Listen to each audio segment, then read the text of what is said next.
SBMCM অর্থাৎ স্বামী বিবেকানন্দ স্কলারশিপে বড় সমস্যা। স্যাংশনড হয়েও টাকা ঢুকছে না কেন? আবার অ্যাপ্রুভড দেখাচ্ছে কেন? তুমি কি এখনো তোমার স্কলারশিপের টাকা পাওনি? তোমার স্ট্যাটাস কি হঠাৎ করে পিছিয়ে গেছে? তাহলে এই ভিডিওটা তোমার জন্য অত্যন্ত জরুরি। আজকের ভিডিওতে আমি বলবো কেন হচ্ছে স্ট্যাটাস রিভার্সাল, কবে ঢুকবে তোমার টাকা, আর লাস্ট ডেটের নতুন আপডেট। একটাও তথ্য মিস করলে তুমি পিছিয়ে যেতে পারো। তাই ভিডিওটা শেষ পর্যন্ত অবশ্যই দেখো। চলো তাহলে মূল ভিডিওটি শুরু করা যাক। সবাইকে জানাই এলজিএস একাডেমির পক্ষ থেকে আন্তরিক শুভেচ্ছা। Swami Vivekananda merit cum means scholarship নিয়ে গুরুত্বপূর্ণ ঘোষণা প্রকাশিত হয়েছে। প্রথমেই আসি সবচেয়ে বড় সমস্যার দিকে, স্ট্যাটাস রিভার্সাল। অনেক ছাত্রছাত্রী দেখেছে যে তাদের স্কলারশিপের স্ট্যাটাস আগে স্যাংশন দেখাচ্ছিল, কিন্তু হঠাৎ করেই অ্যাপ্রুভড দেখাচ্ছে। এটা কি কোনো ভুল, নাকি টাকা আর পাবো না? না, একদমই ভয় পাওয়ার কিছু নেই।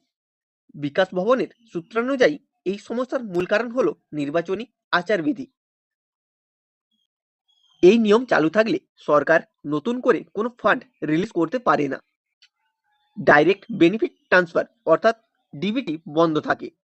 তাই যাদের টাকা অলরেডি প্রসেস হচ্ছিল তাদের স্ট্যাটাস আপাতত হোল্ডে রাখা হয়েছে। এখন সবচেয়ে গুরুত্বপূর্ণ প্রশ্ন, টাকা কবে পাবো? সহজভাবে বললে নির্বাচন প্রক্রিয়ার শেষে, নতুন সরকার গঠন হলে, তারপরই আবার শুরু হবে টাকা পাঠানো। আর ভালো খবর হলো, যাদের স্ট্যাটাস রিভার্স হয়েছে তারা থাকবে টপ প্রায়োরিটি লিস্টে। মানে ফান্ড এলেই সবার আগে তাদের অ্যাকাউন্টে টাকা ঢুকবে। এবার জেনে নাও লাস্ট ডেটের আপডেট। যারা এখনো অ্যাপ্লাই বা রিনিউয়াল করেনি তাদের জন্য বড় সুযোগ। আবেদনের সম্ভাব্য শেষ তারিখ 31 মে 2026। তাই তাড়াহুড়ো না করে ধীরে ধীরে সব ডকুমেন্ট ঠিকভাবে দিও। এরর ফ্রি অ্যাপ্লিকেশন সাবমিট করো। একটা খুব গুরুত্বপূর্ণ সতর্কতা, অনেক জায়গায় ভুয়ো খবর ছড়াচ্ছে, টাকা বন্ধ হয়ে গেছে বা আর পাবো না। এইসব সম্পূর্ণ গুজব। সরকারিভাবে বলা হয়েছে সব যোগ্য ছাত্রছাত্রী অবশ্যই স্কলারশিপের টাকা পাবে। এক নজরে পুরো বিষয়টা বুঝে নাও। স্কলারশিপ এসবিএমসিএম অর্থাৎ স্বামী বিবেকানন্দ, সমস্যা স্ট্যাটাস রিভার্স, স্যাংশন থেকে অ্যাপ্রুভড। কারণ election code plus fund delay. টাকা কবে? নির্বাচন শেষ হলেই টাকা পাওয়া যাবে। লাস্ট ডেট 31 মে 2026।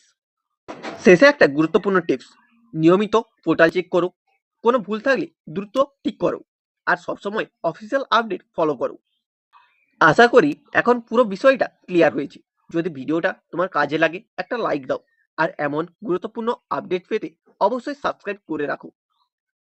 তোমার কোনো প্রশ্ন থাকলে নিচে কমেন্ট করো, আমি অবশ্যই রিপ্লাই দেবো।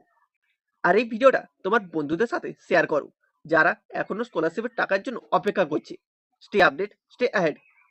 পরবর্তী বড় আপডেট নিয়ে খুব শীঘ্রই আবার আসছি।